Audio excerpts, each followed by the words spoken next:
The haunted manor. The rain had been relentless for hours. It pounded against the windshield, turning the dirt road into a muddy nightmare. Jacob tightly gripped the steering wheel, glancing nervously at his wife, Sarah, in the passenger seat. In the back, their two children, Lily and Ethan, sat quietly, too tired to ask any more questions about when they'd arrive. "Are you sure this is the right way?" Sarah asked, her voice tense. Jacob nodded, though uncertainty gnawed at him. "GPS says it's just up ahead." "We're almost there." A large, looming shadow emerged from the misty darkness, a mansion, ancient and decaying. Ivy crawled up its stone walls, wrapping the house in a greenish chokehold. The gate screeched as Jacob pushed it open, the sound slicing through the silence of the night. The mansion's windows were like dark eyes staring at them, unblinking and cold. "This place is huge," Ethan whispered, awed and afraid all at once. "Can we stay in the car?" Lily muttered, clutching her favorite stuffed animal. Sarah looked at Jacob, frowning. "This place feels off. Are you sure it's safe?" Jacob forced a smile. "It's just for one night. We'll leave first thing in the morning." The family gathered their bags and approached the massive front door. The handle was cold and sticky, as though something unseen had touched it moments before. When Jacob pushed the door open, a gust of stale air hit them, smelling faintly of mold and something far worse. Inside, the mansion was eerily quiet. Dust-covered furniture stood like ghosts in the dim light, and the tall ceilings made their footsteps echo unnervingly. The flickering lights barely illuminated the grand foyer. "Hello?" Sarah called out, her voice swallowed by the darkness. They had rented the mansion from a listing online, but there was no sign of the caretaker who was supposed to greet them. "Maybe they'll come in the morning," Jacob said, trying to sound optimistic. "Let's find our rooms and settle in." As they climbed the grand staircase, Lily hesitated, staring at something only she could see at the top of the stairs. "Lily? What is it?" Sarah asked, crouching down beside her. Lily's eyes were wide. "There's a lady watching us. She's crying." Jacob and Sarah exchanged uneasy glances. "There's no one there, sweetheart," Jacob said, his voice soft. "It's just your imagination." Lily didn't respond, but her eyes never left the top of the stairs. They found their rooms, separated down a long, narrow hallway. The house groaned under the weight of time, as if it could collapse at any moment. That night, the wind howled outside, but inside, there was something far more sinister. It began with whispers, low, barely audible at first. Sarah sat up in bed, listening. "Jacob, do you hear that?"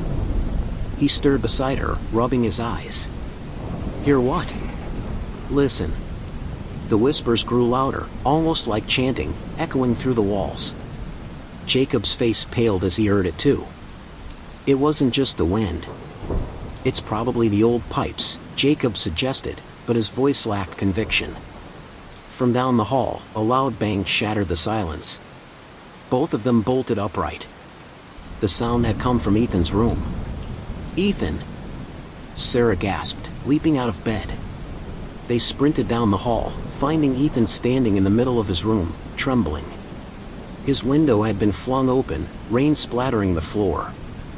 "Mom! Dad! I saw something." His voice was shaky, his eyes wide with terror. "It was standing by the window, staring at me." Sarah hugged him tightly, but as she did, she noticed something on the floor. Wet footprints. Small, like a child's, leading from the window to Ethan's bed and then vanishing. Jacob tried to close the window, but it slammed shut by itself. He stumbled back, his heart racing. "We're leaving," Sarah declared, grabbing Ethan's hand. As they rushed to the hallway, they found Lily standing outside her door.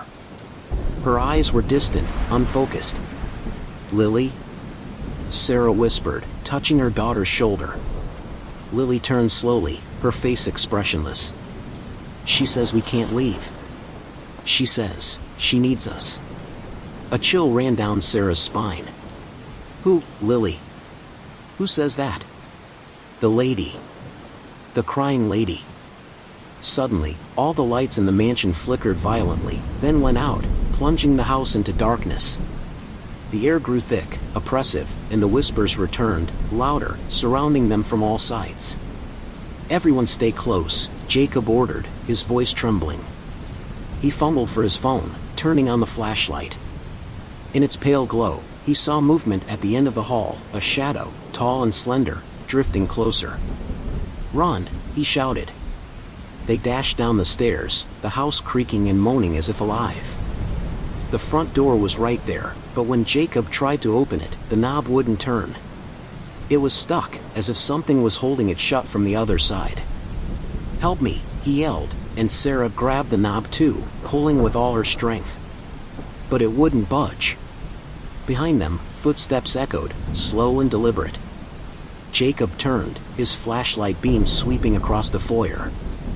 For a brief moment, he saw her, a woman in a tattered dress, her face obscured by wet, matted hair.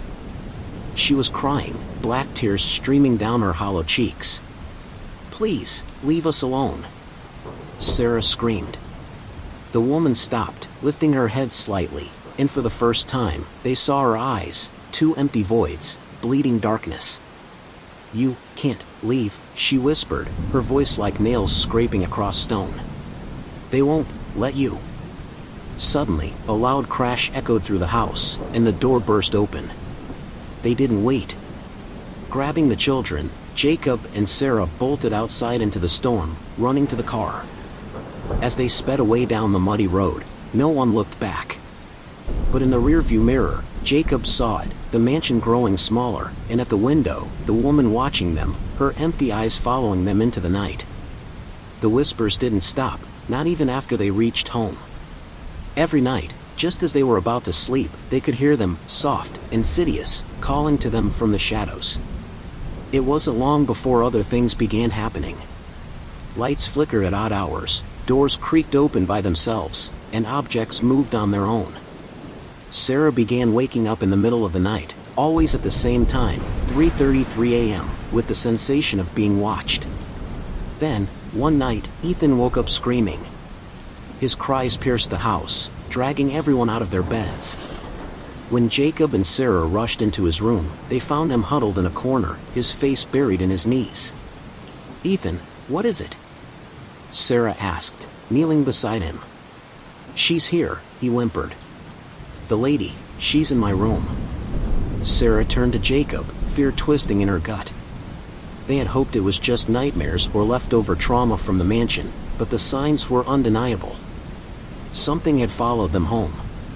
Just as Sarah moved to comfort Ethan, Lily's voice floated from the hallway, eerily calm.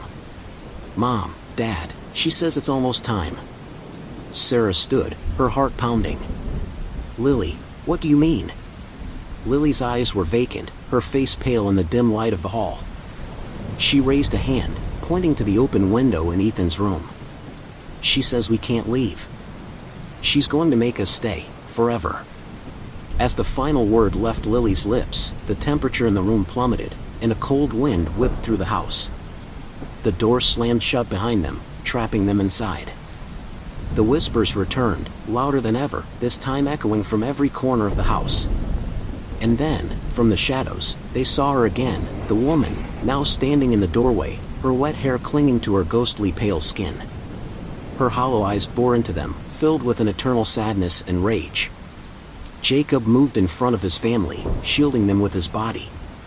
"Stay back," he shouted, though his voice quivered with fear. The woman stepped closer, her mouth opening wide as a guttural moan escaped her. She raised her hand, pointing at them with a long, bony finger.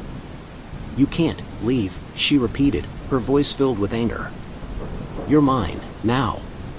Suddenly, the lights flickered violently, and the room was filled with a deafening sound, like the wails of the damned. The walls seemed to close in on them, the air thick with dread. Then, just as quickly as it started, everything went silent. The woman vanished, the temperature rose, and the whispers ceased. The door creaked open, and they were free to leave the room. But the house was never the same again. And neither were they. Lily continued to speak to the woman in her dreams, whispering secrets none of them wanted to hear. Every night, they heard her laughter echoing through the halls, as if the lady was always there, watching, waiting for the right moment. For deep in their hearts, they knew she would come for them again. And next time, they wouldn't escape. Don't forget to subscribe.